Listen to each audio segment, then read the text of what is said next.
live coverage of import racing here in Qingdao. My name's Peter Rush. I'm joined by Mark Chisnell here in the media center and Knut Frostad out on the water, and we are just into the 10-minute signal, the 10-minute start sequence for race 2. Race 1, well, that was Ericsson 4 winning over that boat you see on your screen there, Green Dragon, where Puma just won third place over Telefonica Blue. We're about to go into it again. Conditions a little bit lighter than they were when we started race 1. And Knut, you're down there on the water now. You can tell us what you've got. Well, I think the breeze is pretty much the same as the end of the first race. A touch less than what we had at the start, but it seems like more of the boats are into code zeros at the moment because Telefonica Blue have their code zero up, and they're out sailing with it at the moment. And I guess that Telefonica Blue have concluded after the first race that they didn't really make up much with just sailing with a jib and actually lost more than anything, and want to try now with a big code zero. But all the boats have the code zeros rolled up, ready to go, and breeze pretty much around 7-8 knots or 6-7 knots maybe, and steady conditions, although it's a bit more foggy, but still good enough visibility to get a proper race going. Yeah, certainly where we are in the media center, visibility is down a little bit. You can maybe see maybe just under a mile, but certainly, as you say, good enough to get some safe racing in. Now, we understand the race course is a little bit shorter. We did nearly have issues with a time limit with a 1.6-mile leg, and our understanding is the race committee shortened it down to maybe just a shade over a mile now. That's right, on a bearing of 240, so the breeze has gone left a little bit from the first race. They've moved it around a touch. The forecast was for the breeze to go right in the morning, right perhaps of west, and to pipe up a little bit, and if that didn't happen, then it would stay soft. So I don't think we're going to expect to see any more pressure than this, any more breeze than this. If anything, it may well drop out again as the race goes on, but let's keep our fingers crossed. We've also had a little tide change. We're right in the middle of it now. We're at 12:30. It's pretty weak. It's starting to flow to the southwest on the shore. So initially there may be a little jet of tide with the guys going upwind on starboard tack, on port tack, as they head to the right, the starboard side of the race course. But apart from that, the tide's pretty neutral over the whole race course for this first beat. The southwesterly flow will increase as the race goes on. So slowly we'll get more and more help for the guys as they go upwind, and more and more disadvantage as they go downwind. Okay, well, we're on board with Ericsson 4 as they prepare for race 2. That's your winner of race 1, Torben Grail. Well, he's a bit of a legend, and certainly this kind of race course and this kind of weather is something that would suit him just fine, and he proved that. They weren't the leaders from start to finish. They had to fight for it several times throughout the race, but certainly by the end it was a comfortable win for Ericsson 4. Green Dragon not very far behind, and they did fight back from the dead, seemingly the dead, and Puma as well. A horrific start for Puma in race 1, and you just know, Mark, that Kenny Reed is looking to do something better this time. Yeah, I think there were a couple of key points in that race, and the first was certainly the start. Ericsson 4 with that port tack start that took them out to the right-hand side without having to do a tack. They accelerated around the back of the guys on starboard on the line, punched out to the right-hand side into a little bit less tide, came back in at the gate, and comfortably, basically, they were always in contention for the lead from then on. Puma, completely the opposite, got too far away from the line in the pre-start and couldn't get back to it as the breeze perhaps dropped out a little bit in the final couple of minutes, couldn't get back up into the front row and suffered from then on, finally getting past Telefonica Blue in the last gasp to grab a third place. The other key moment was the end of the first run, where Green Dragon, really nice little drop, they came in on starboard and picked the left-hand side of the course looking upwind, rounded the right-hand gate looking downwind, went out to the left-hand side of the beat on starboard, and took 2 shifts to the top mark and very nearly rounded in front, passing Ericsson 4. So we'll be looking for the start, I think, and the leeward gate and the side of the beat that they chose for the second beat to be the key moments again in this race. Well, we have a shot there of Green Dragon sailing nice and gently in this pre-start. Knut, you're down there on the start line. Tell us what it looks like, and what strategies do you think we're going to be seeing? We saw a very interesting start by Torben Grail in race 1. Is he going to try that again?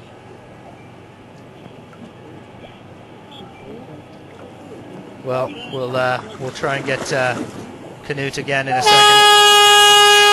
Well, that's our 5-minute signal Just 5 minutes to go to the race start. There's Ericsson 4, Green Dragon 1 and 2 in race 1.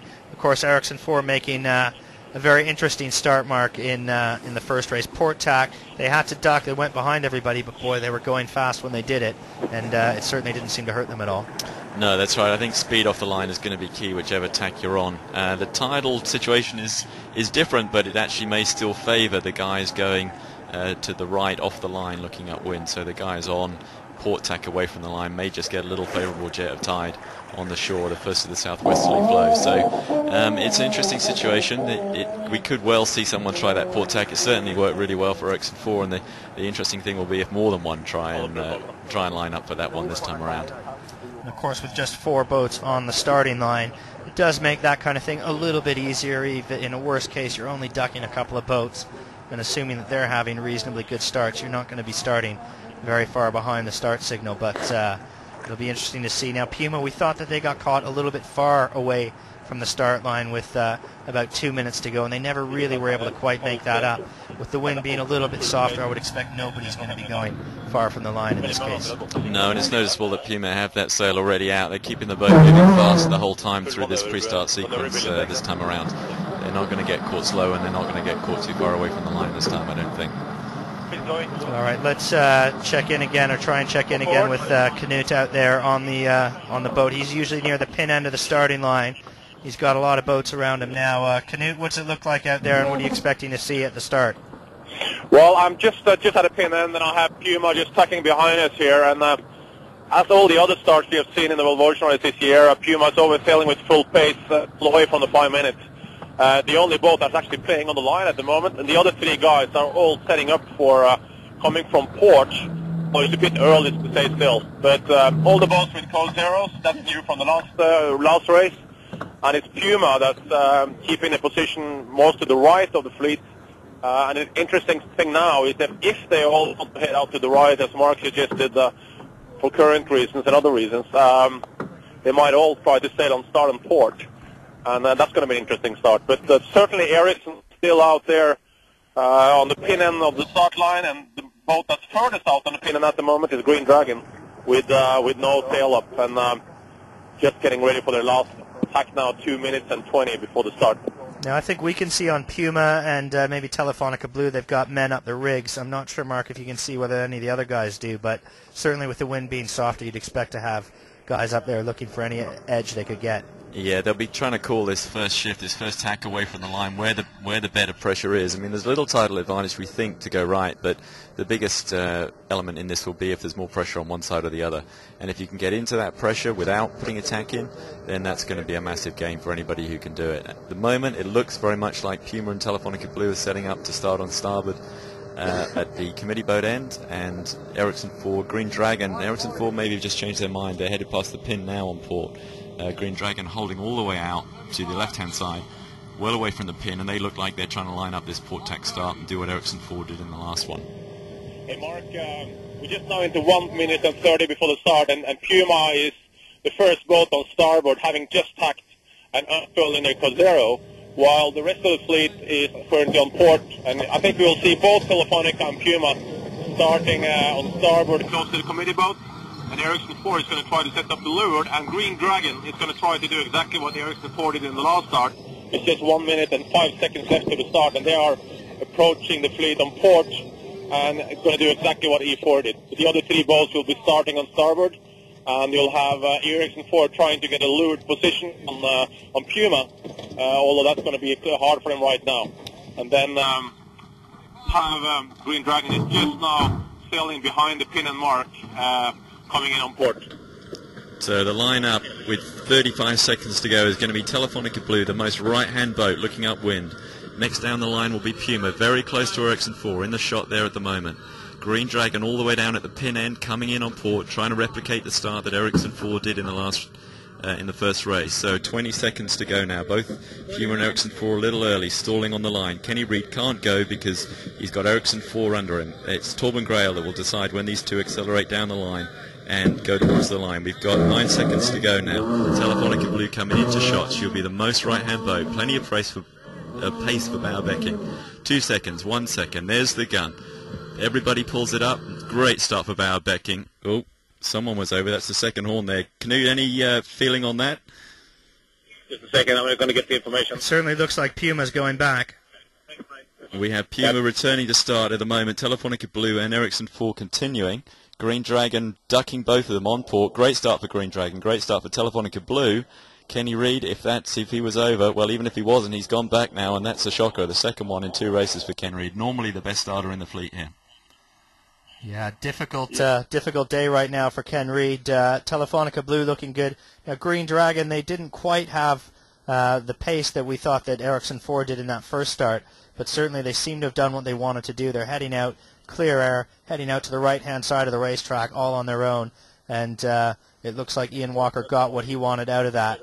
But we've got, lining up on the right-hand side of the racecourse, Green Dragon. Out to the far left is Ericsson 4. Then there's Telefonica Blue, and underneath both of those guys is Puma and Ken Reid, really buried here, Mark. Yeah, this will be deja vu for those guys after the start in the first race. They really ended up in very much the same position to leeward and sagging off into dirty air of the front row starters. But right now, the man making the move is Ericsson 4. They've come off the line with better pace than Telefonica Blue. Telefonica Blue looked like they had the good position, but they've not managed to hold themselves up to windward. So they're slipping down into the line of Ericsson 4, who's just punching out to this left-hand side in really, really good shape. So it's going to be Green Dragon or Ericsson 4 here, depending on the shift into the gate, I think, which way the sun goes. One of the things that we had trouble seeing from here with the angles we had was actually the lateral distance between Ericsson 4 and Puma. And Knut, I wonder from your perspective out there, what was Ericsson 4 pushing Puma over the line, or was that a bit of an unforced error on the part of the Il Mastro guys? No, I think that was a classical tactical move by Ericsson 4. I mean, they really went for that lured position, and you could see that happening for a very long time in advance. And I can't believe that Kenny Reid kind of let himself get up close to the line, because they were really close together all the time, and obviously Torben only had to keep on pushing Puma and really pushed him over the line as they were so close to leeward of them. Right now, Telefonica just tacked to get into free air. I think they were really starting to get hurt there by Ericsson 4 and settling up on port tack. Yeah, looking at it on the tracker here now, Telefonica Blue would struggle in comparison to Green Dragon when they come back together. So I think this race is still going to be settled between Green Dragon on the right, sailing perhaps into a little bit more tide, a little bit more favourable tide on the right-hand side, and Ericsson 4 on the left.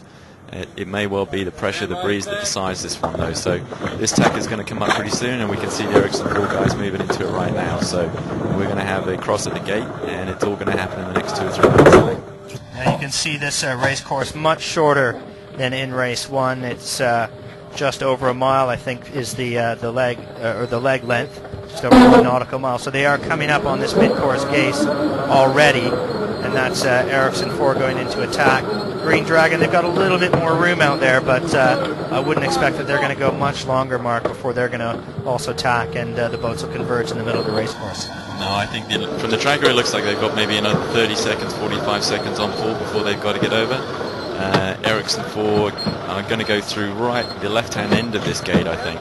And looking at the relative situation to the windward mark at the moment, you'd have to say that once Green Dragon tack to starboard to go through the gate, they won't actually be that far from the ley line for the windward mark, such as the shortness of the course and the way it's positioned relative to each other. So this first cross is going to be the whole deal here, I think. And of course, it's maybe a bit early to start talking about it, but again, with the course being shorter, maybe it's not. But Ericsson 4, from their position, they can just go out to ley line, one more tack in. Green Dragon, unless they're in the very odd position of getting enough of a right-hand shift that they can lay that mark here, they've got a few tacks left, 3 from where we're sitting right now. So that's going to be a little bit costly for Ian Walker and the boys on there. That's them rolling through their tack now. Sail rolled in, the guy's working the handles. It's going to come out again on the other side, I think. You'd hope so. Here it comes. There it comes. And of course the Dragon will be going fairly slowly now for a moment until they actually can power up that boat and get it moving again. Knut, where are you on the racetrack, and who are you with, and what are you seeing out there? Well, I'm just a leeward of Ericsson 4 and with them, and I must say that before Green Dragon tacked there, they looked really upright. From our position, they looked like they had less pressure, and they still haven't managed to get going after the tack. They still haven't filled their code zero properly. So to me, that doesn't look very good for them. It looked like they sailed into a corner of the race course with less pressure and had a terrible tack there. but it's still early to say. But Telefonica Blue is looking like they're pointing well on port tack, with what you could assume would be a little about left shift. And at least from the Ericsson 4's position, Telefonica Blue like they have a pretty good line of breeze and a good direction there. So I would assume that Telefonica Blue is going to cross ahead of Green Dragon. Yeah, I think you're right. They canoed on the tracker. It's pretty clear now that Green Dragon sailed into a lot less pressure. The bow went down on port tack. They tacked onto starboard and didn't come back up again. And they just they sailed into a hole there on the right-hand side. So the breeze wins over the tidal advantage if there is any out in that right-hand corner. It's going to be the left-hand side that wins. And right now that's probably bringing Puma back into contention with Green Dragon if this pressure on the left-hand side holds. Because both these boats, Puma and Ericsson 4, all the way over on the left-hand side of the course, have got breeze, and they are bow up as they come through the gate here. Well, just coming up towards that gate is Ericsson 4.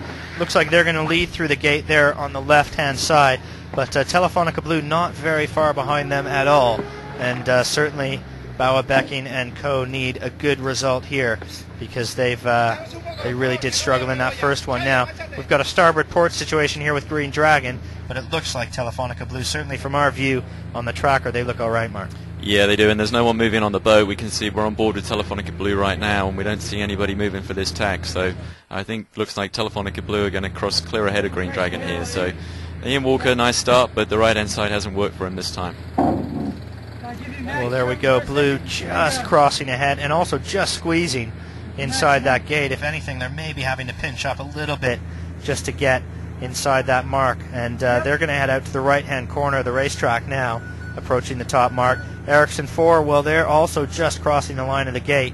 And there's really not much to choose between Ericsson 4 and Telefonica Blue in terms of crossing the gate. But I would say from what we see on the tracker, and Canute, you can probably see that on the water, Ericsson 4 much closer to the windward mark than Telefonica Blue.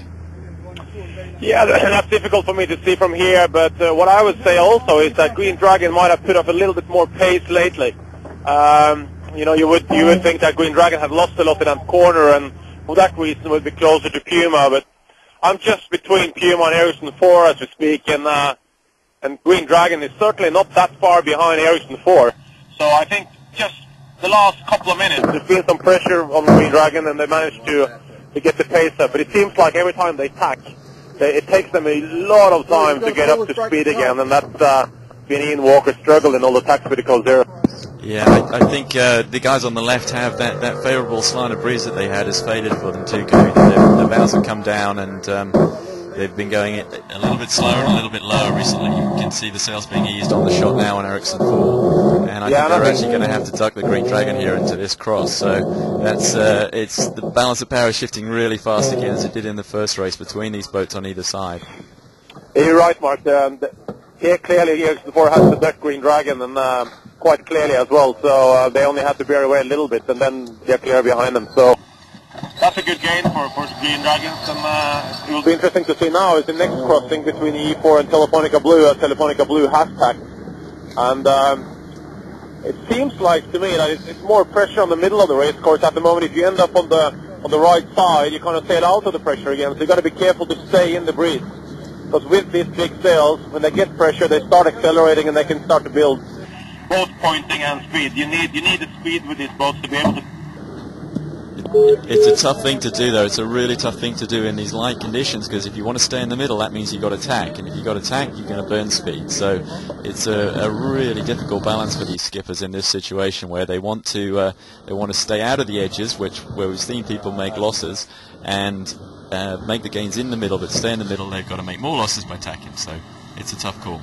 Well, just to give you an indication of how fast things are changing, at that mid-course gate, we had Telefonica Blue and Ericsson 4.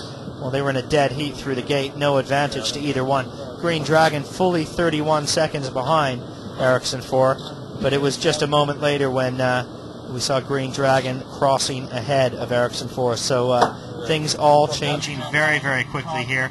Puma is through the gate now, and we can see the guys on Puma still in fourth place, still suffering because of that premature start, being on course side at the start, and Ericsson 4 now just sliding in behind Telefonica Blue, Mark. Yeah, Telefonica Blue crossing on starboard and very, very close to a ley line, it looks on the tracker, and I think Becking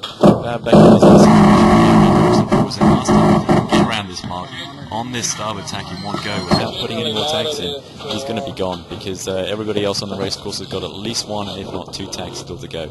If Telly Blue get away with this, and right now it looks like they are, they're going to be off down this first run in a good lead.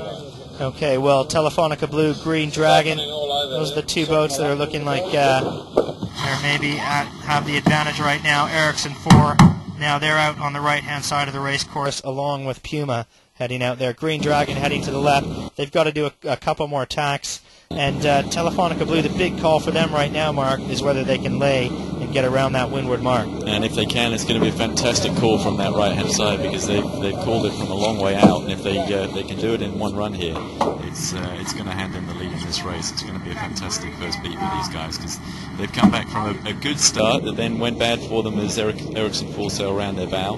They were forced out to the right-hand side, and but they've made a really good job of it. Just minimised the tack since then. And at the moment, it looks like they're going to get around this windward mark in one go. Well, Telefonica Blue, that's the big call for Iker Martinez on the wheel. Bauer Becking as well, obviously contributing to the afterguard there. And Green Dragon, well, they're heading right out to that left, that port tack lay line. They're going to need to tack shortly, and then they're going to need to do two tacks very quickly to get around that top mark. Ericsson 4, well, they've given themselves plenty of room on the lay line, one would think. And Puma also out on the far right. Certainly, it looks like this is a battle between Green Dragon and Telefonica Blue early on. Yeah, and at the moment, I think you'd hand it to Telefonica Blue. I mean, Ian Walker and his Green Dragon guys desperately need a little bit of extra pressure here. Just another knot or two of breeze will make these two tacks so much less painful, and they'll keep it close to Telefonica Blue at the windward mark. But I think if Blue gets round in one go, as I said, they will be gone down this first run in the lead. It seems Ian Walker went all the way out to that port tack lay line. That means that when he does get up to the mark, they've got to tack, they've got to bear away, they've got to get the spinning grab. It's a pretty tough ask. A little bit surprised that they didn't do it a little bit shorter of that lay line, give themselves a bit of a better time when they get to the mark.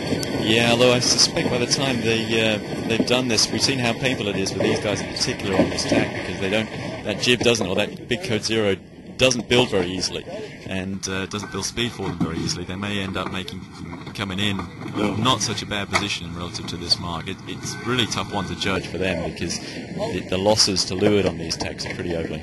Okay, well, we're going to go back out on the water to Canoe now, because you've got Telefonica Blue at that top mark. It looks like they're going to be able to lay it, and as they do, it looks like they're going to be in a very nice position here.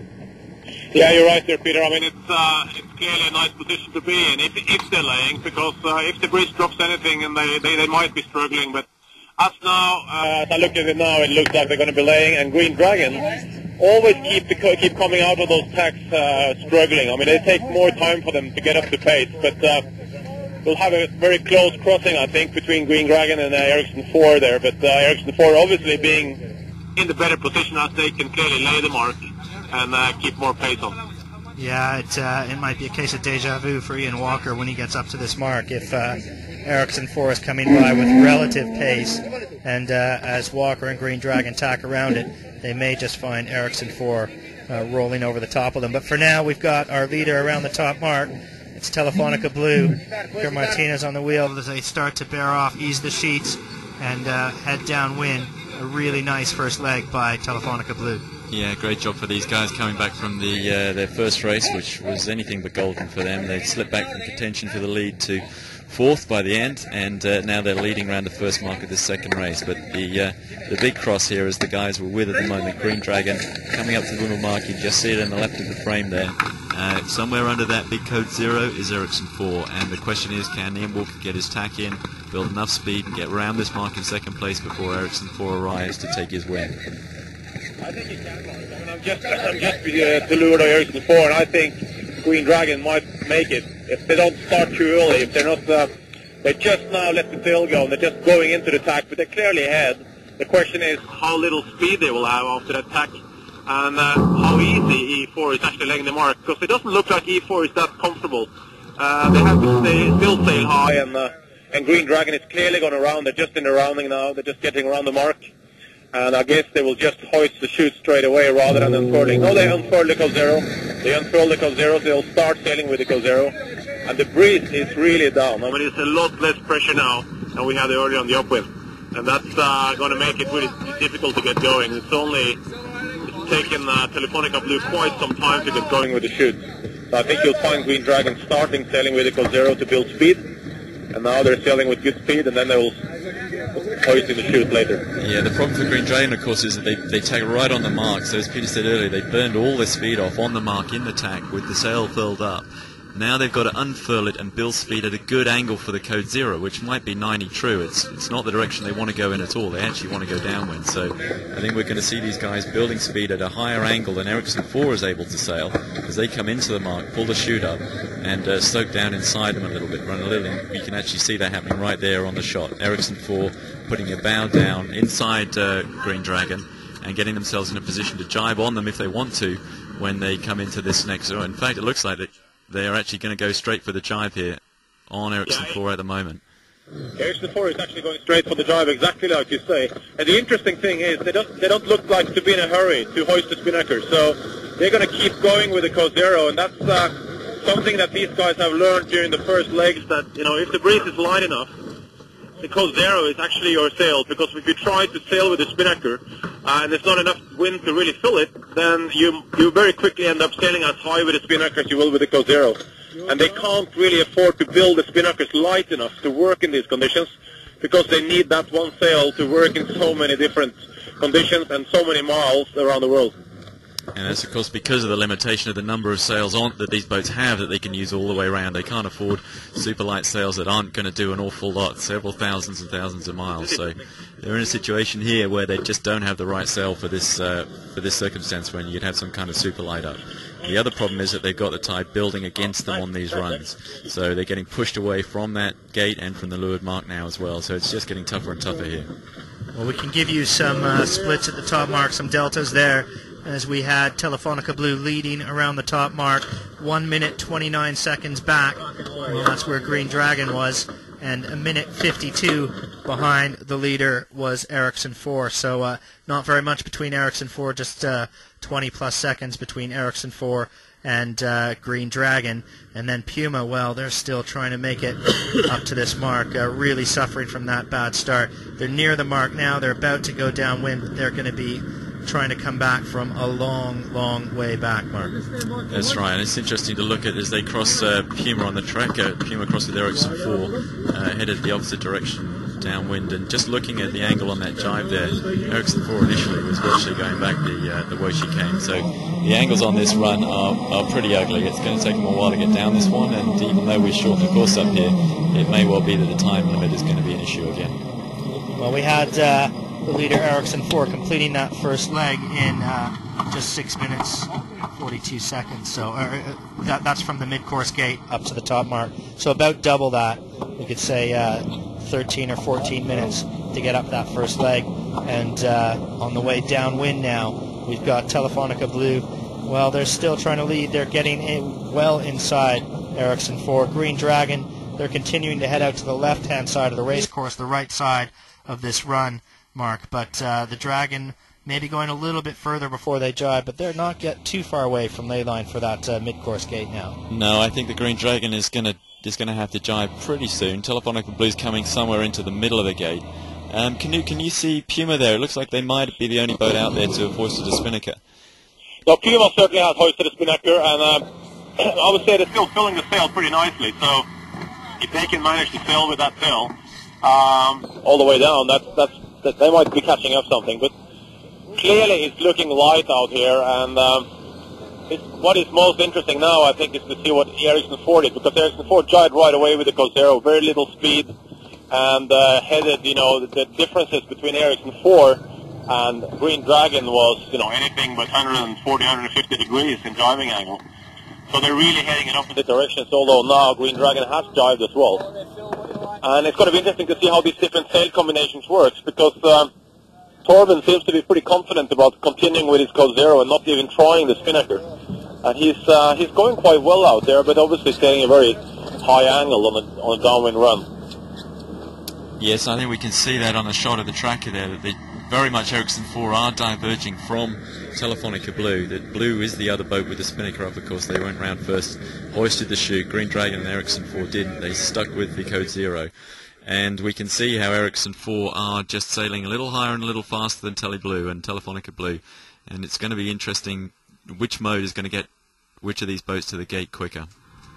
Now, the other thing you can see if you're following along our pictures here on VolvoOceanRace.tv is that visibility is closing in. Certainly from our vantage point in the media center in race 1, when they got up to the top of the course, we could see them here.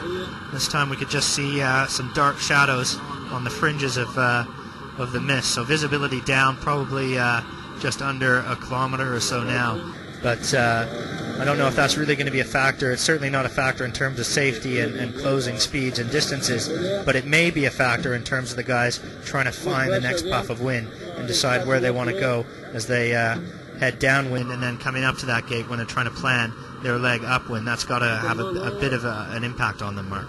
It's not going to help. I think the other thing is that it's probably an indication that the forecast is going the way it was anticipated this morning. It's going to close in, and the breeze is slowly going to drop out. From up here right now, with our vantage point, it looks very, very light over the whole race course. And I think as we go back to the tracker there, we can see Ericsson 4's course coming up again. So she's dropped out of the breeze. Telefonica Blue now looking in a little better shape. Has got that chute still filled down to leeward. They're going to be first through this gate here. At the moment, it looks like that's the better sail combination. That Telefonica Blue have got a sail for these conditions that Ericsson 4 just don't have. Well, Tele Blue just coming up to that mid-course gate now. Canute, where are you out on the racetrack, and what are you seeing from your vantage point? Well, Peter, I'm just behind Telefonica Blue, and I was just discussing here with Axel Magdal, the navigator on Ericsson 3. We kind of agree that there is more pressure on the middle of the race course than it is out on the right or the left-hand side. And it looks to me that Telefonica Blue has reasonably good pressure. They're keeping their spinnaker filled nicely, and they heel more than the other guys. That could be them playing with their keel as well. But they have seem to have more pace on. So I think when Torben on Ericsson 4 has to jibe with that Cosero, he's going to have a pretty ugly angle coming back towards the fleet. So the reason why he's going all the way out on his left side, which will be the right side looking up the course, must be that he believes that's going to find more pressure there. But I think and Green Dragon seems to be keeping the distance to Telefonica Blue quite nicely.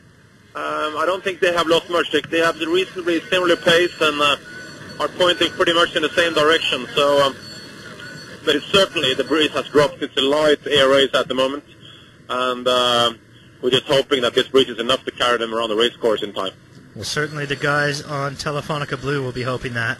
They didn't do well in the first race, but they're certainly looking much better here, leading the fleet as we go. So Telefonica Blue just through the gate now. Ericsson 4, well, Mark, they're going to need to jibe now because they're coming up to the margins of the ley line for that mid-course gate. Yeah, and that will give us our first cross on this run. They'll come back in on starboard to Telefonica Blue and Green Dragon on port. And I think we see them right there from the helicopter shot. That's Ericsson 4 furling up the code 0 into this jibe onto starboard to go back through the gate. So that leg time, I think Telefonica Blue's just sneaked through that gate, and that first leg time was 9 minutes there. So that's about as long as they can take for half a leg. They need to do each of these legs in about 20 minutes to stay on time, a decent time inside the time limit. Hey Mark, I don't know what it looks like on the tracker, but I'm quite surprised that Puma keep on going, because Green Dragon is not that far from the gate mark, which means that Puma keep on going now. They're going to be way outside the ley line and basically having sailed too far to get through the gates. It looks like right now they probably need to have jibed maybe 10-20 seconds ago, Canute, is how it looks on the tracker, and they would come right inside that right-hand gate mark. Green Dragon, on the tracker at least, is a little bit inside it, but it may look different on the water. Yeah. And the interesting crossing is obviously now going to be E4 and Green Dragon. Ericsson 4 have jibed onto starboard, and they've taken some time to build pace. But to me, it looks like Green Dragon is clear ahead. I don't know what it looks like on your guys on the track.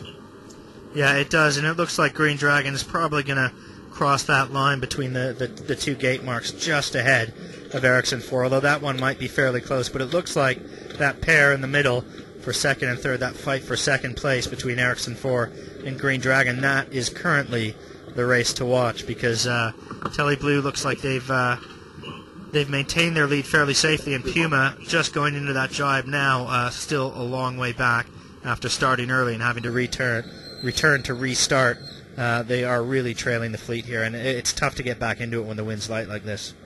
Yeah, they're going to need... Sorry, can you go ahead? No, I'm just between E4 and Green Dragon. And Green Dragon certainly are clearly further advanced now on E4 than they were at any time before.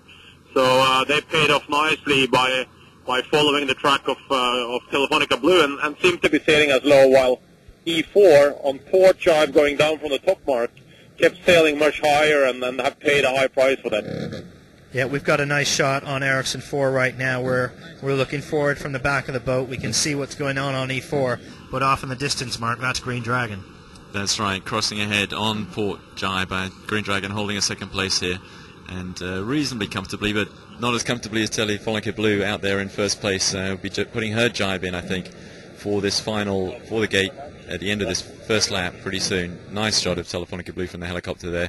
That shoot looks pretty impressive from where we're looking at it, Knut. Yeah, absolutely. No, that Telefonica Blue has it. We always discussed that their spinnaker looks really big, and they're looking very nicely down there, nicely positioned, and they have a good pace on. But I'm still quite impressed as well with Green Dragon. They kept good pace on this downwind. They do look more upright than the others, but they've sailed well, and they've been in the right place now for quite a few of these legs. So nice little gain there for Green Dragon. So they're back on pace and up on second position, I would say, in the crossing with Ericsson. Yeah, we're just about to get that crossing. I think Green Dragon just sliding across in front of Ericsson 4 right now. And Telefonica Blue, who are with on at the moment, are lining up their final jibe into the gate. So you can see there nicely Telefonica Blue about to put their final jibe in to starboard there as Green Dragon slide across in front of Ericsson 4. Well, there we go. We are on board with Green Dragon. We think they've just slid across ahead of Ericsson 4 and really quiet on the boat, a lot of concentration and not an awful lot of movement of the guys around on deck, Mark, in these light conditions. No, that's right. I think you can see everybody sitting up on the bow there, just over the top of the coach roof. They're moving all the weight forward in these conditions. These boats have these huge flat sections at the back of the boat which help them plane and keep them stable downwind in the Southern Ocean and when they're going fast downwind, but in light air it's just all drag, so they need to get as much weight as possible forward into the bow to lift the stern out of the water. There is a nice shot of Green Dragon making stately progress, we would say, as they head down towards the gate. Telefonica Blue just rolling into that jibe now, and that'll be their last jibe as they line up for the leeward gate. They're just about completed one lap of the racetrack. It's a 2-lap race course at the 90-minute time limit. I think we, so far on this first lap, we should be okay in terms of time limit, but that's going to depend on the wind staying, and certainly up where we are, Mark, in the media center, we're up nearer the top end of the race course. It looks very, very light out there right now. It does, it does. This is the tough leg to get down there. This is the one where they're battling against the building tide, so once they get round that, through that leeward gate, they're going to have the tide under them, pushing them back up into the breeze as well, so it all works for them once they get going in the other direction. So I think we'll see Telefonica Blue once she gets around this mark. She does it cleanly with a nice drop of the chute. Once she gets going, we'll see her step away and look pretty impressive on this next beat. Okay, well, visibility closing in as well. Now, we'll just remind you the way the import race day works. 2 races are scheduled. We have completed 1 race. In that first race, it was Ericsson 4 ahead of Green Dragon in second place, Puma in third, and Telefonica Blue in fourth place. This is race 2. The 2 race results will be combined, and based on that overall position on the day, that's how points are assigned towards your overall race score. So a team like Telefonica Blue with 4th place in race 1 is desperately hoping that this race finishes and is completed within the time limit, because it gives them a chance to move up in their overall day position. Ericsson 4 really has everything to lose here, although in second or third place they should still be pretty safe leading the day. But just taking a look now on board Telefonica Blue, they're coming up to that gate now. And Knut, are you out there with them? Can you see where they are relative to the gate? Well, I can tell you that Telefonica Blue obviously have stretched out as clearly, and I think Green Dragon should be able to drive pretty soon. I will assume that Ian Walker, if he hasn't made his mind up by the left or right side, he will aim at going for what will be the right-hand mark for him. That's exactly what Telefonica Blue seem to be doing, because that avoids that horrible drop on the bottom where you have to jibe and drop the chute in very light airs at the same time. So Telefonica Blue is clearly going from the right-hand mark, and Green Dragon is going all the way to the ley line. They should be driving pretty soon now, and then heading for that same mark. And I think, if anything, Green Dragon might have stretched a little on Ericsson 4. It'll be interesting to see the next meeting between those two, but I would say so, that from our position they have done pretty well, and Puma must have caught up a lot on Ericsson 4. On the tractor, I don't know what it looks like, but for me it really looks like Puma has been catching a lot by sailing with a spinnaker. So this whole decision about sailing with Cruzeros instead of spinnaker is a tricky one, because if you get stuck and you sit there too long with a Cruzeiro, you don't realize it before you have lost a lot already. And then if you want to start hoisting a spinnaker, that's going to cost you mile distance as well. It's also interesting, I think, that Green Dragon's Code Zero doesn't look as optimized for upwind work, but it seems to be working a little better for them than Ericsson 4's Code Zero sail does on the downwind leg. So it's all about little subtleties in sail shape here that are very difficult to spot. But certainly we seem to be maybe seeing them in the performance of these two boats on the water. I think we can assume that if Green Dragon and Ericsson 4 had a sail that they thought would work, had a spinnaker that they thought would work in these conditions, it would be up right now, given the way that Puma and Telefonica Blue are going. Yeah, Mark, just from my position now, I would say that what has happened lately is that the breeze has really shifted to the right, because Puma has managed to soak down heavily on port jibe, and Puma must have done a tremendous catch-up on Ericsson 4, or you could argue that Ericsson 4 have lost. And I'm afraid that the Green Dragon guys have positioned themselves out on the corner on the wrong side of a wind shift here, but it will be very close between Green Dragon and Ericsson 4 on the mark, but I think you will find that Ian Walker is going to be ahead. And Puma must be much closer to Ericsson 4 now than they were at the top mark. Yeah, it's going to be quite tight for those two. It's all chocolates for Telefonica Blue, though. Of course, they've lined up that left-hand mark, looking upwind, gone rounded on starboard in one smooth manoeuvre, spinnaker down, Code Zero up, sailing away from that mark now on starboard in the right shifted breeze. They're on the right tack, they're going the right way, and they're in the lead and they're extending. So it's all good for Bauer Becking after his 4th place in the first race. Well, you know, on board Telefonica Blue, they are just desperate to make sure that they can get around this racetrack within the 90-minute time limit. They really want this race to count.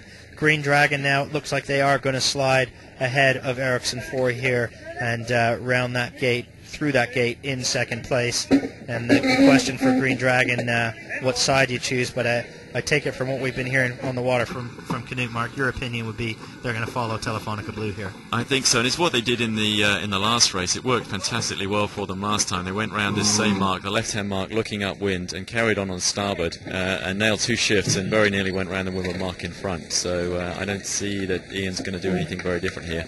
As the breeze drops out more, the minimising the tacks and jives really becomes more important. Yeah, and Telefonica Blue here, guys, they made a tack now just to get into the middle of the race course. And I think that's kind of a conservative move they're doing, because they're so far ahead now. And to avoid taking any risk on this one, they can position themselves pretty nicely in the middle and be ready for anything that happens. But they took that big right shift right after the mark, and I'm quite surprised now that they tacked right in the middle of the biggest right-hander, because they're almost pointing at me, and I'm really far down the race course, so they're sailing really low on port tack. So they must be just thinking that, we're going to put ourselves in between the mark and the fleet, basically. Yeah, it's possible that the pressure's dropped out for them a little bit, I guess. That's the other reason they could be low. But we're on board with Green Dragon right now, and they're just sliding across in front of Ericsson 4. Looks like, actually on the tracker, I'm not sure that Green Dragon can get around this mark in one go, in which case that's not going to be so good for them, because that will give them two jibes and a pretty ugly manoeuvre at the bottom here, whereas Ericsson 4 probably is, well, almost certainly now can get around this in one if they choose to. And again, that's an indication of both the wind perhaps easing, but also going pretty far to the right. That's right. Green Dragon is not making the mark as I look at it. They really have to jibe there, or they try to soak or do something, and that's going to be extremely painful. They're jibing as I speak, or they're bearing away or doing something. And that's going to be, as you guys said as well, it's going to be very painful. So it seems like they're still going to try to aim for that mark, though. But Puma is obviously the winner on this run among those three. There's no doubt about it. Puma's managed to catch up, and they're right up with all the 2 guys in front of them. And it's going to be a very close battle between those 3 boats now. Well, Canute, we have a great shot from above, and Puma just rolling right over the top of Green Dragon, and Green Dragon looking for all intents and purposes, as if they're anchored. And pretty much the same thing with Ericsson, as Puma just splitting in between. Looks like they Ericsson is driving it. So Ericsson's going to go to the right-hand gate going upwind. Is that right, Knut? Well, I mean, the interesting thing is you have Puma in the middle there now, and Ericsson is just sitting completely still with the sail just plugging, and they're trying to work themselves down to what will be the left mark for them. And I think Ian Walker will drive back now, and he'll head for the other mark, the same mark in Telefonica Blue. And he'll be pretty happy that Ericsson 4 is just sitting there trying to work themselves down, and they can't really drive there, because I think Puma's going to block them from that. And the Puma and E4 will head around the same mark, and Green Dragon is turning at goal 0 after they drive now and heading for the same mark as Telefonica Blue. So it's split between them, and all the three of them are pretty much equal, I would say, on the ladder. But this should, I think the way this is going to play out is probably going to be reasonable for Green Dragon here, because they're going to get away in clear air on starboard tack on their own, whereas Ericsson 4 and Puma are wrestling each other here. And although Ericsson 4, if they get round that, they're going to be pretty slow around that mark. Having said that, Green Dragon aren't exactly accelerating with pace around the mark that they're going around either. Well, the man watching all of this with a smile on his face has to be Bauer Becking, but he will be looking at his wristwatch more than he's going to be looking at the competition right now, and he'll just be really keenly aware of that 90-minute time limit on this race. He needs to finish within 90 minutes of the race start to get this race to count. And then the other guys, they need to finish within 20 minutes of the first place boat if they want their score to count in this second race. So it's really, it's a cliche to say it's a race against time, but that's pretty much what's happening on board Telefonica Blue, because they, as the other guys go around the leeward marks, Telefonica Blue is just about at that gate now, just about at the leeward gate. And Telefonica Blue just about at the mid-course gate as the others go around the leeward mark. So nearly half a leg advantage for Tele Blue right now. Green Dragon, they're heading to the left-hand side of the racecourse as you're looking upwind, where Ericsson 4 is just ahead of Puma, and both of those boats heading out to the right-hand side, looking upwind. Really not much to choose between the left and the right now in terms of closer to the mid-course gate, Canute, but it does look like Green Dragon is sailing their own race and building speed now. Yeah, I mean, to me it still looks like there is a right-hand shift on this course compared to what we've seen before. So if that's what happened, if that's going to change, Green Dragon is not looking too bad, because they're certainly sailing on a lifted tack. But they will have to tack back to get into the gate, and Telefonica Blue has kind of chosen to cross ahead and really keep going on the left side, on the port, towards the right side of the race course. And whether they believe in more pressure on that side, I'm not sure, but it's going to be interesting. I mean, it's really difficult to say from our position if it's favorable on one side or the other. But you kind of have to make sure at least you stay on the favorable tack.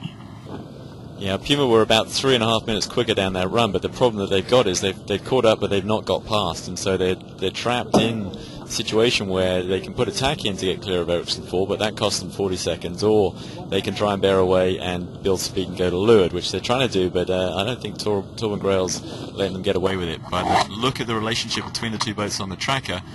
Puma's not going bow forward at all. She's not getting into clear air from Ericsson 4, so it looked good for a while there for Kenny Reid, but he's caught up, but he's not got past yet. Well, we're just trying to bring you a shot, see if we can find Ericsson 4 with that spreader camera, but maybe just outside the arc of vision there. Telefonica Blue, they are through the mid-court gate. They are away and running away with this one, and Green Dragon just about laying that gate. They're not going to lay it, but they're not far off it, Mark. They're not, but they've actually got themselves in a situation now that when they do tack to port, they've got one more tack to do after that to starboard, but it's quite a short one, so they'll be able to call this final lay line quite precisely. Whereas Telefonica Blue over there on the right-hand side of the course, they've only got one more tack to do, but it's got to be a good one from a long way out. They called it beautifully last time. It gave them the lead. If they can do that again, then they'll hold that lead. If they can't, it will give the Dragon an opportunity to catch up a little bit. And Telefonica Blue, of course, they do have a bit of margin to play with, so it wouldn't be the worst thing to overstand that mark by a couple of lengths, just to be sure. But it looks like they've rolled into that tack. They've made their decision. And we'll see over the next few minutes whether they've made the right call there. We're on board with Green Dragon, and they are just rolling into attack now. You can see the guys come in off the side deck, come back from the bow, and get themselves set up. And we're just going to stay on Green Dragon for a minute here and show you how long it takes them to get through attack from start to finish, because it's not a fast procedure on board the Green Dragon. Code Zero getting rolled in now. Everybody at work on the handles. The wheel goes over. Ian Walker turns the boat through the wind. And now the sail's got to come out on the other side, and there's an awful lot of line and an awful lot of sail material that needs to be moved around, Mark. That's right. I think we can even see Ian Moore with a 2 on his back there, the navigator pulling on a rope, which is clearly against union rules, and that's how short-handed these boats are. As the Green Dragon tacks the port, you can see on the tracker there down at the bottom of the screen that they're just going to sneak inside this left-hand side of the gate, looking upwind on port tack. Telefonica Blue look like they've absolutely nailed it again. They're on starboard, they're pointing at the windward mark, we're on board with them now, and they look like they're in pretty good shape for this windward mark. Yeah. Hey Mark, I'm just a lure of Ericsson 4, and both Ericsson 4 and Puma look like they have really good breeze at the moment, and I can't see the same thing on the Green Dragon from my position. It looks like it's more pressure on the right-hand side of the race course at the moment. I don't know how it looks on the tracker, but they're really powered up, both Puma and Ericsson 4, compared to what Green Dragon looks. And I think as a result of that, they're both sailing higher, and they've actually overstood this right-hand end of the gate that they're going through at the moment. So You're right. It's sort of a game for them in terms of the pressure and the breeze and the speed, but they've given some of it away because they've actually had to bear away to go through the gate. So that may give the Dragon a little opportunity, but I would say right now, looking at it on the tracker, once Ericsson 4 come back on the wind, that they're going to be crossing ahead. Yeah, the time split through the gate's going to be interesting. 2 minutes ago, you would have said Green Dragon would have been through that gate probably with a minute margin on Ericsson 4. As it stands, I don't think there's going to be very much in it, as Ericsson 4 just ducking through to get around the mark, and Green Dragon just crossing the gate now as well. There's really nothing to choose between them in terms of who crossed the gate first. But Mark, as you said, Ericsson 4 looking like they're in a much stronger position right now. They are. They're going to be ahead, but again, counting the tacks back, I don't think they're going to lay the windward mark from there. So they've still got the 2 tacks to do, and Green Dragon only has the 1. As we know, that's probably a good 45 seconds worth. So this next cross, if it's close, I'd still give the potential to the Dragon to go around this in front. But it's a race right now, which 3 or 4 minutes ago you wouldn't have said it was. Well, Telefonica Blue just coming up. We've got a nice helicopter shot of them now. They are approaching the windward mark for the second and final time. They're going to get around here. They're going to put up that beautiful big spinnaker again and try and get down through that finish line. Make sure they finish safely within that 90-minute time period. And if they do, it's a great result for them. They were 4th place in race 1. They needed a good result here, and they've certainly done everything they need to do so far. I think it's really going to take an act of God in the form of the wind completely dying to deny Telefonica Blue in this race, Mark. Yeah, and I think in that situation they've even got the tide taking them down there, which maybe even at 1 or 2 knots that it flows here, that might even get them down there in time. The key then will not be to get out to the edge of the course where they drift past the finish on the wrong side, but I don't think it's going to be that bad. I don't think it's going to be that extreme. The breeze is holding up, and they're moving quite nicely through the water now as they approach that windward mark for the second time. Now, just looking on the tracker at the situation with Green Dragon, Ericsson 4 and Puma, and Canute, from your position out on the water, it is all changed there. And we've been saying that Ericsson 4 probably doesn't have a shot at laying that mark. I wouldn't go so far to say as they will, but boy, they're not going to miss it by very much. What do you see out on the water there, Canute? Well, I mean, obviously both Puma and Ericsson 4 is now clear ahead of Green Dragon, so that's been a really disappointing first half upwind for Ian Walker, because he was really close, and he chose out that left side and had less pressure than the other guys.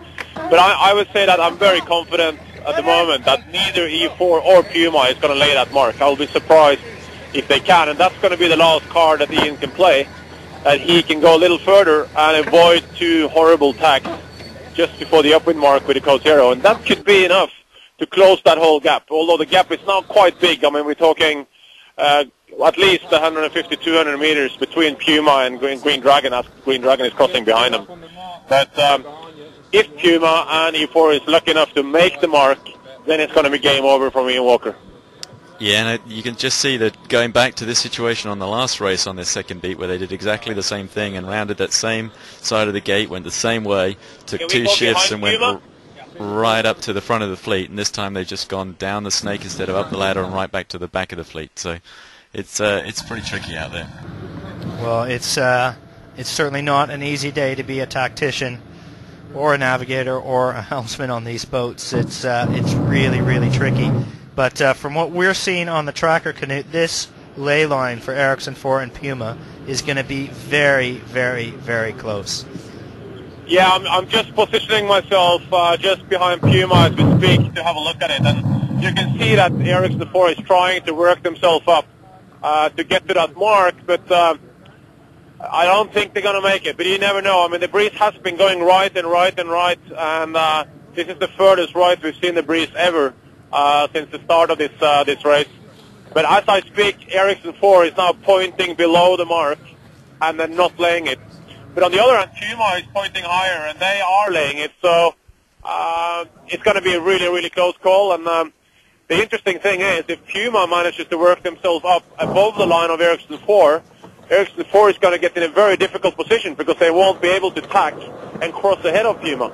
So this could be a thriller of a mark rounding, really. And clearly now Puma has already worked themselves up above the line of Ericsson 4, but Ericsson 4 is just now squeezing up, and right now they are pointing above the mark. So this could be it really for Green Dragon, as both Puma and Ericsson 4 will then make the mark. Yeah, we're going to stay on board. We're with Ericsson 4 right now. We're looking back from the mast over the cockpit. We can see Puma behind them, and we can see the guys mark. I think they think they're going to lay it. There's no one preparing to tack on there. No, and they're really close to it, and I think we see them setting up now for this rounding. Yeah, the boat's leveling up. They're going around that mark. That's pretty remarkable from the right-hand end of that gate. Just the track on the tracker just shows you how far they were able to turn up into the wind once they were through the gate. So they had actually overstood the windward mark at the point that they tacked on the other side of the gate. If it wasn't for the gate, they would have come romping in on a reach. So a really big shift, and Green Dragon getting caught completely the wrong side of it, dumped back into 4th place. So we have a right-hand breeze now on this run, and Telefonica Blue just gone into her jibe to take advantage of it. If there's pressure in that shift as well, then we may see the gap to Telefonica Blue close up here too. Yeah, the interesting thing, Mark, is that Telefonica Blue has now just gone for the code 0 downwind, so they have chosen a different strategy than they did on the last run, meaning that most likely there's less pressure now than it was on the first run. And that's going to open up the game a little bit, because we can see some patches of wind here. Just from where I am, it looks like it's more breeze just in the middle. So whoever managed to catch the breeze there and stay with it, like Puma did on the first run, is going to be a winner. Puma is hoisting a spinnaker at the mark, and that's the only boat going for a spinnaker at the moment. And they sailed they carried that sail pretty nicely down the first run, so I'm not too surprised to see that. A little surprised that Telefonica Blue didn't jibe a bit earlier. I mean, there were huge losses made on the left-hand side of the course looking upwind by Green Dragon, and that could have been pressure as easily as it could have been shift. And to sail right out to that same side of the course was, kind of a little risky, I think, for Telefonica Blue. They could have gone a bit earlier and got themselves more in the centre, and certainly their angle in and out, they're on the track, you can see it very clearly. The angle in and out of that jibe is horrible. They've almost gone back the way they were coming, and I think what we see there now is Ericsson 4 actually taking advantage of that pressure on the right-hand side, looking upwind, to get back into the middle of the course earlier than Telefonica Blue, and I think she's made a pretty good gain there. Well, we did say that Telefonica Blue had it all their own way. I'll give you some of the splits at the top, Mark. Tele Blue leading around by 3 minutes and 7 seconds over Ericsson 4, and nearly another full minute back to Puma. And Green Dragon, well, they're just getting to that mark now, so a long distance there. Certainly you wouldn't look at this and say that Telefonica Blue still had quite that same safety margin, but that being said, it's a pretty good lead, and as they build speed now after this drive, they are starting to turn downwind again and start sailing a more reasonable angle. That's right, they've got going, I think, slow. It doesn't look like it much when you see it on that picture there on board with Telefonica Blue now, but they have got some speed up, and they have got the angle back a little bit now when you look at them on the tracker. They were a minute slower up that last leg than the two boats behind, and I think they probably handed a little bit of a game back to them as well by going this far out to this side to save the jibe, but it's still a pretty good lead, and if you were going to lay a bet, you'd still put your money on Telefonica Blue at this stage for a win in this second import race. Well, Tele Blue definitely starting to bear away. Go ahead, Knut. Yeah, no, we're just here right on the middle of the race course, and we're looking at the wind, and if anything, the wind is still in this big right-hand shift. The wind has shifted right, and it almost looks like Ericsson 4, driving right after the mark, is going to be able to get through the gate with the code 0, and that means that the breeze is very, very right-handed, because the code 0 sail, you will sail a lot higher than you will with Spinnaker. So I'm quite surprised to see Puma keep on going on starboard jibe, because they're kind of taking a risk here. If that shift goes back again, and they're going to be looking very ugly with on that side of the race course. But again, big differences on wind speed on the race course. Really patchy. It looks like it's more breeze to me on the middle, which should benefit Ericsson and Telefonica Blue. But again, Puma being the only boat with a Spinnaker, we saw how that panned out in the first downwind. They could be catching up a lot there if they can fly that sail. And I think on Ericsson 4, it looks like they're getting the Spinnaker ready. They're working on it, or at least they're having it ready to be hoisted if they feel it's going to be an advantage. Quite a substantial difference in angle now, though, between Telefonica Blue and Ericsson 4. Blue soaking down, going a lot lower, almost laying the finishing line from where they are. That's a great shot of it there from the helicopter. You can see how much further down the course is. The bow down is on Telefonica Blue on that port jibe compared to Ericsson 4. So we may well see we certainly some activity on the bow on Ericsson 4. We may well see, there it is, yeah, they're winding up the Spinnaker right now. The guys on the handles, another navigator doing some work. Really, it's a bad day for the Navigators Union. Jill Solder on the handles at the back of the boat there. Spinnaker goes up on Ericsson 4, and looking at the angles on the tracker, you can see why it's pretty ugly for them those last couple of minutes. Yeah, desperate times call for desperate measures as Jules Salter helping get that Spinnaker up. Now we've got Green Dragon and Puma, and we can see Green Dragon jibing earlier than Puma, just even inside the line of Telefonica Blue. And Puma Ocean Racing, that nice big Spinnaker. Green Dragon as well, Mark, deciding to go with the Spinnaker and not the code 0 on this one. Yep, so all 4 boats with the Spinnakers up now, so that's a real turnaround from the last run. I don't know if you feel there's any more pressure out there, Knut, or do you think they've all just had a change of heart? Well, just to correct you a little bit there, but the Telefonica Blue is still sailing with a code 0, as far as I can see. Or am I wrong? Maybe I'm too far away. But anyway, it looks to me that it is still this big right shift, and as you said, Telefonica Blue is almost making the finish line from that long run, and it's really hard to judge if there's a difference in wind speed on the boats. But I would say that Ericsson is probably the boat that's sailing highest at the moment. I don't know what it looks like on the tracker, but if they kept doing that and Puma keeps sailing as low as they're doing, it could be closing up between them. Yeah, certainly on the tracker at the moment. Puma have just come out of their jibes. It's a little hard to tell, but right now, with Ericsson 4 having to jibe across back to Puma's line, and Puma looking pretty close to a ley line for the finish, you would say that second place right now is very much open for grabs. Yeah, absolutely. And as I speak, Ericsson 4 was just coming up and trying to get some more pace on. So it might be Torben just trying to squeeze the boat up to build some apparent wind speed and get the boat going. But I think you're right. I think Puma, if anything, is sailing a bit lower than them, and if Puma can lay the finish line from there, not having to make that last jibe, that's going to be a great advantage, obviously. And we had a nice shot there of Telefonica Blue previously, I think with the code 0 still up, Knut, so you're right on that one. We have 3 boats with Spinnakers up, the trailing 3. Leader still holding that code 0, and I think that's probably because they've got a pretty good angle down here, almost to the finish line. Looking at the tracker, they're not far off it. But certainly you'd be thinking about it, I think, on Telefonica Blue with the 3 boats behind you, all sailing with Spinnakers. Yeah, I think Axel Magdal here beside me, navigator on Ericsson 3, he said it might be what we call an A3 sail on Telefonica Blue. They have this quite tight left gennaker that they make for reaching, and it could be that sail because it looks a bit bigger than the code 0 they had upwind. But unfortunately, I'm too far away to actually see it exactly. Yeah, we can see it from the back of the boat, and we can see the foot, and not much else. But I think you might be right. It's something in the middle there. Telefonica Blue still in a nice position, though, coming down there through the gate. They're into the final section of the course, and you can see the pretty solid lead there. But the race right now, I think, is definitely Puma and Ericsson 4. By the time that Ericsson 4 get that last jibe in, assuming that they go to the ley line, then Puma are going to be real close to them. Well, we've got Telefonica Blue leading through the gate, and it really looks like time limit is not going to be an issue on this shorter race course. The wind just holding up enough, and visibility as well. It has been closing in throughout the race, but certainly not to the point where they're not going to be able to finish anything here. Ericsson 4 and Puma, that's the battle for second place. It may become a battle for more than that when we start to do the maths and find out what the impact of this second race added to the first one is on overall position. And Green Dragon, of course, they're desperately trying to sneak past either Puma or Ericsson 4 because they had a second place in the first race. If they were able to get just a third here, that would be a good result for them as well. Might be enough to earn them an extra half point on their efforts for the day, but it's really still all to play for with those three behind. Telefonica Blue, though, Mark, they look very safe now.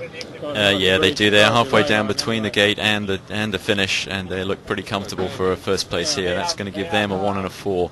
As for the rest of these guys, it's all going to be pretty tight. The Green Dragon have got their 2. If they come in last, Telefonica Blue will beat them.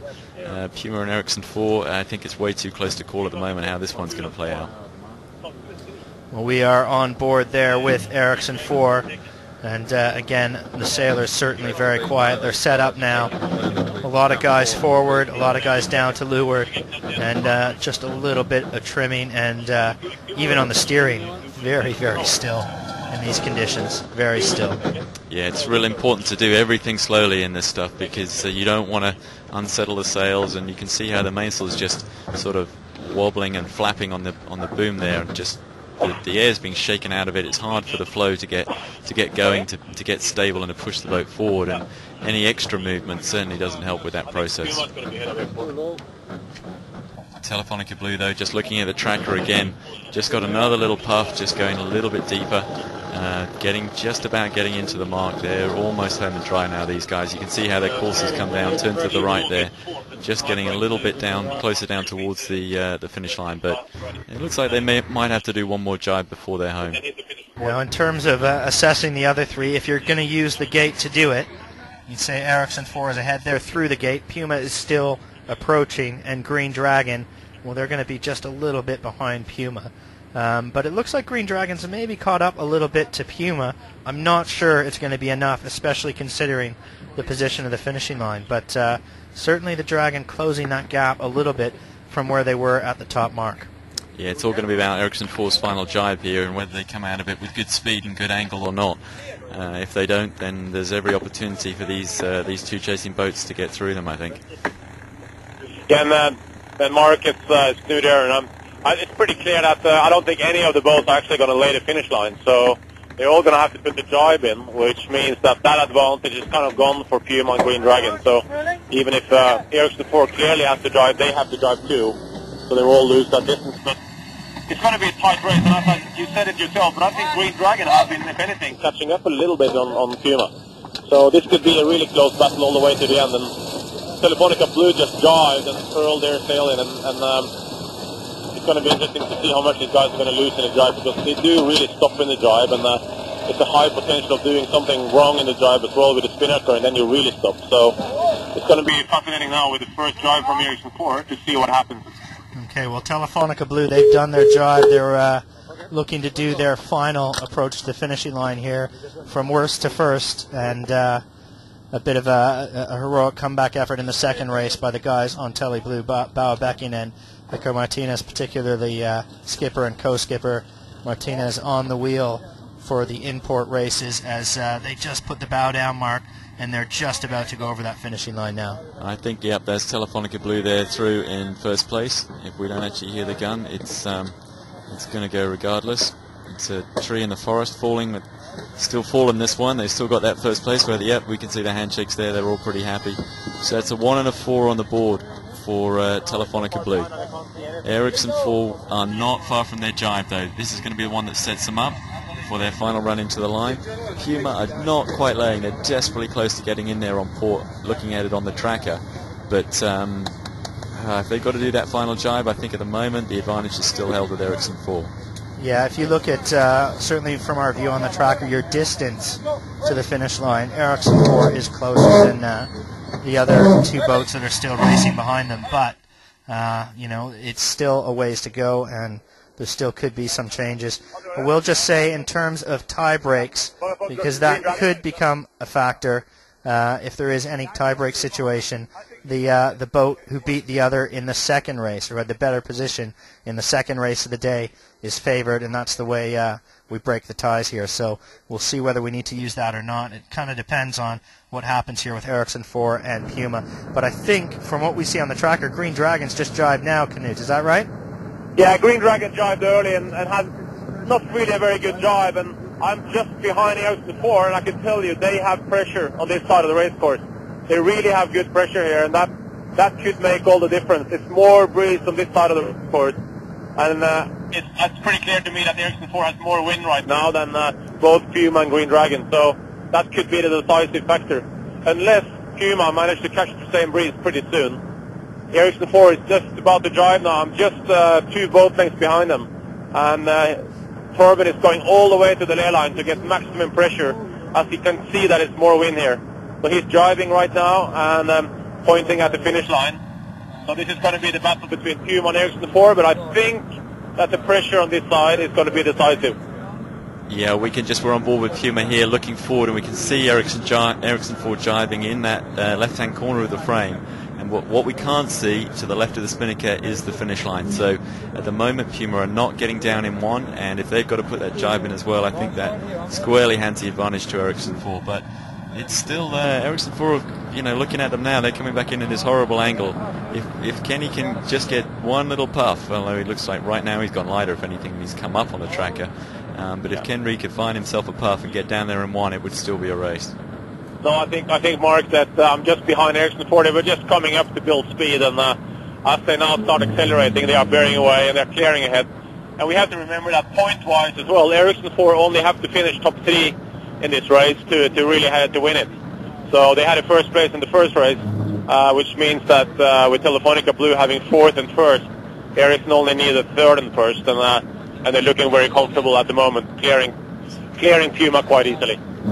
Yeah, it does certainly look like Ericsson 4 is in a good position to win the day and take maximum points home. And if they are able to do that, in that case, it would be 4 points that they add to their total. But right now we've got Ericsson 4 and Puma both in sight. We're on board with Puma, Mark. We can see Ericsson 4 in shot now, and it's all getting fairly close, but it looks like Ericsson 4 is going to be fine here. Yeah, I think Ericsson 4 had this one. The miracle puff didn't happen for Puma, and Ericsson 4 are just going to slide through in here to take second place and to take the import racing in Qingdao, just as they did in Singapore. So another great day for Torben Grael and his boys on Ericsson 4. We'll give them maximum points, and they'll move away again on the overall leaderboard ahead of leg 5. Shot there with Ericsson 4 coming down in on starboard jibe. We should see the finish somewhere on the right-hand side of that frame very soon. There's a committee boat there, blue hull and the flags, and that's Ericsson 4 coming down to finish second, add to their first in the first race, and give themselves the day. And yes, Puma have had to jibe for the line, so that's really the end of that story, I think. Puma jibing for the line, and Ericsson 4 through in second. Yeah, that's going to make tie break as well for the 3rd place, and unfortunately for the Green Dragon guys, who look so promising in the early part of the day, they will end up 4th here today, because with same points as Puma, then it's the boat that is furthest advanced in the last race that counts. So that's going to go in an advantage for Puma. That's right, Ericsson 4 there, just going through in second, and Green Dragon just going from second to 4th, second in the first race to 4th overall for the day, just really on the way that final run played out. And that's a horrible result for Ian Walker and his boys, who started off so promisingly. The end of the final run in the first race, they were dicing for the lead, and they've ended up dumped back to the bottom of the fleet. Well, it looks like as we do the points and the provisional results here, the order on the overall leaderboard is Ericsson 4, Telefonica Blue, Puma, and Green Dragon. And it looks like that's going to be the order on the import race day as well.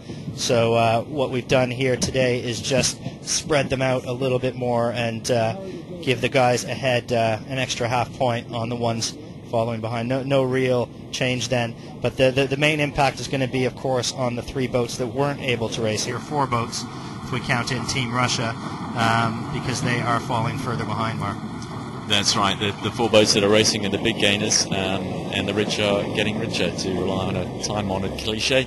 At the end of today's import racing, the overall leaders go further ahead, in each of those 4 positions, and the top 4 move further away from the guys behind them. So if you're a race watcher, you might have wanted it in a neutral. You would have liked it to tighten up today, but it hasn't. It's gone the opposite direction. But there's so many points on this next leg with 2 scoring gates, and then the final points in Rio, that there's plenty of opportunity for it still to tighten up. Well, we're watching Puma Ocean Racing as they make their final drive in towards the finishing line. Green Dragon coming in behind them. So Puma's going to be 3rd place in the race here in this second import race, and that gives them 2 third-place finishes for the guys on board Puma. Kenny Reed won't be overly thrilled with that, especially with his starts today, but he'll take the points and move on. They're crossing the line right now. It leaves Green Dragon out there. So import race number 2, well, it's Telefonica Blue really running away from it, from Ericsson 4 and Puma, and Green Dragon yet to finish, but they will be in 4th place. And again, our overall provisional results for the day, it's Ericsson 4 earning 4 points, Telefonica Blue taking 3.5, Puma taking 3, and Green Dragon adding 2.5 points to their overall totals. And of course, once those results are made official, we'll be updating the standings on the leaderboard on the website, volvooceanrace.org, and you can see the exact impact of the day. But Canute, as we watch Green Dragon come in towards the finishing line, any final impressions and thoughts on the day? It was good work by the race committee to get 2 races in today in what have been very difficult conditions. Yeah, no, I think we were pretty pleased with the outcome of the day. We had it looked very light in that second race on the first upwind mark, but the breeze filled in the end there, so across the finish line, the boats were doing pretty good speed. So it is tricky, but we have a policy in the Volvo Ocean Race that in the import races we do, if we can have the guys sailing with a reasonable wind speed and a reasonable wind direction to the first gate, we will always let the race go all the way to the finish. And that's how it worked out for the guys, and we're pleased with the outcome. So we had 2 good races, and although the overall score hasn't really changed much apart from, as you said, letting the overall leaders go away a little bit further with 1 more point advantage. And that's Green Dragon just through the line there in 4th place to finish up the racing today in Qingdao. And as you say, it's the overall leaders have just stepped away a little bit, but it's been a good day of racing. It's been fair, it's been tricky, but I don't think anybody will have any complaints about the day sailing. No, some great action for a day where things were fairly slow. It was a bit of, I don't know what to say, slow motion excitement with plenty of lead changes, plenty of action up and down on the race course, and some really good racing, some nice moves, some great crew work for the most part. I don't think we really saw anybody slip up in that department. I think that's a real credit to the amount of miles these guys have sailed in the last 3 months or so.